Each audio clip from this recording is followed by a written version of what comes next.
Kaşgar'daki toplama kamplarında 120 bin Uygur tutuluyor. Çin işgali altındaki Doğu Türkistan'ın Kaşgar şehrinde eğitim kampı adı altında 4 Nazi usullü toplama kampında 120 bin Uygur'un hapsedildiği öğrenildi. Avrupa Parlamentosu Çin'deki insan haklarına ilişkin bir kararı onaylayarak Çin hükümetini tutuklu insan hakları aktivitelerini derhal ve şartsız serbest bırakmaya çağırdı. Amerika Birleşik Devletleri yönetimi, Kuzey Kore'nin nükleer silah faaliyetlerini destekledikleri gerekçesiyle 16 kişi, 9 kurum ve 6 gemi için yaptırım kararı aldı. Listede Çin'le ticaret yapan şirketlerin de olması dikkat çekti.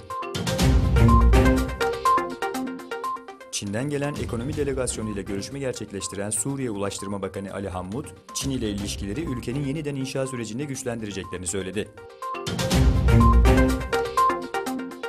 Fransa Cumhurbaşkanı Macron, Avrupa'yı bağımsız yapacak ortak politika inşa etmeliyiz. Naif değilim, bunu Avrupa Birliği üyesi 27 ülke olarak inşa etmek imkansız. Yöntem değişmeli dedi. Özbekistan'da yeni doğalgaz alanları bulundu. Özbekistan'ın kuzeybatısındaki Karakalpakistan bölgesinde yer alan Ustyurt platosunda yeni doğalgaz kaynakları bulunduğu öğrenildi.